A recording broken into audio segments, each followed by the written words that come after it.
13 ساڵە ئەم هەویەیان بۆ کردووم، هەویەی موشەیە، 1 دینار مستەفید نەبووم. لە وەزارەتی دارایی وەبراوە بۆ وەزارەتی ئەنجومەنی وەزیران. ئێستا داواکارین کەوا بێتەوە بۆ وەزیری دارایی و ئەو شەمان بۆ بکەن. یعنی ئەو مینحە و ئەو موچەش بۆ ئێمە بکەن وەکو ئەو بەشانەی کە پێشتر بۆیان کراوە، یعنی عەرزیان وەرگرتووە، مینحەیان وەرگرتووە، یعنی ئەو پارەیان بەسەرجەم وەرگرتووە. من ئێستا هاوڕێی هاوسەرەکەم هەموو ئەو مینحەیان وەرگرتووە، موچەیان هەیە 10 ساڵە موچە وەرەگرن، دوانیشیان ئەیدام کراوە لەو کاتە. ژمارەکەمان ئێستا تقریبەن لەوە چێ 10-15 پاسە بین. لە هەڵەبجەوە 5 پاسین ئێمە هاتووی، من هەڵەبجەیم. ئێمە ڕزگاروانی شاڵای ئەنفال و لەگەڵ زیندانیانی سیاسی لە وەجبەی 9 تاکو وەجبەی 15 پێم وایە لە ساڵی 2014 بە بیانی و خەیرانی داراییەوە مینحەمان بۆ سەرف ناکرێت.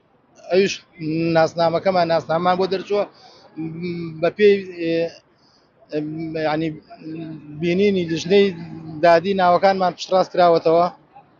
ئێمە ئێستا نازانین ڕوو لەکوێ بکەین، نە جارێ نە دوو نە سێ، دەچینە وەزارەت شەیدان هەر ئەڵێن باشە، دەچینە وەزارەت دارایی هەر ئەڵێن باشە، بەسەرچاو ئەم بەسەرچاوە 30 ساڵە نەبڕایەوە. ئێمە خاوەن داواکاریەکی ڕەواین. ئێمە وەکو وتم کە ناومان پشتڕاست بووەتە وەکو ڕاگیراوی سیاسی یاخۆ زیندانی سیاسی، پێویستە مافەکانمان دەستەبەر بکرێ. ئێستا پێش ساڵانە یانوت خەیرانی داراییە و تا ڕادەیەک ئێمە چاوپۆشیمان لە دۆخەکە کرد، بەڵام ئێستا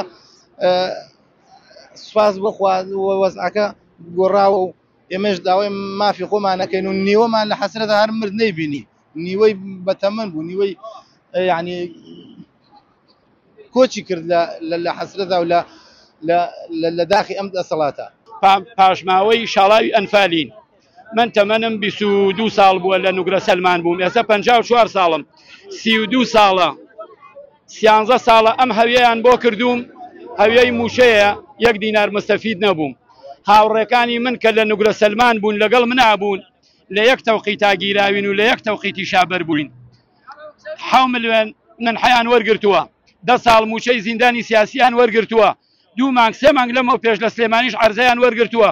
ئەی ئەمە بانێکەوتووەوە، سەرۆکی حکوومەت ئەی بۆچی ئەمەی ناکەی؟ من داوا لە سەرۆکی حکوومەت دەکەم. ئێمە میوانی ئەوین، میوانی وەزیری دارایین، داوایان لێ یەکەم ئەو خەڵکە سەمدیدە هەیە کرێی سیارەکەی قەرز کردوهاتەوە بۆ ئێرە، هەیە نەخۆشە لە پاسەکان زەلامان لەگەڵا بوو، ئێستا بێهۆش بوو، شەکرە و زەختێتی. داوا لە سەرۆکی حکوومەت دەکەم باچیدی ئەو ڕێگە دوورە نەبڕینەوە، دڵی ئەو خەڵکە خۆشکە. کتابەکەمان لە وەزارەتی داراییەوە کاگاواتی شێخ جەناب ئیمزای کردووە، گەڕاوەتەوە بۆ ئەنجومەنی وەزیران بۆمان ئیمزا بکە. زۆر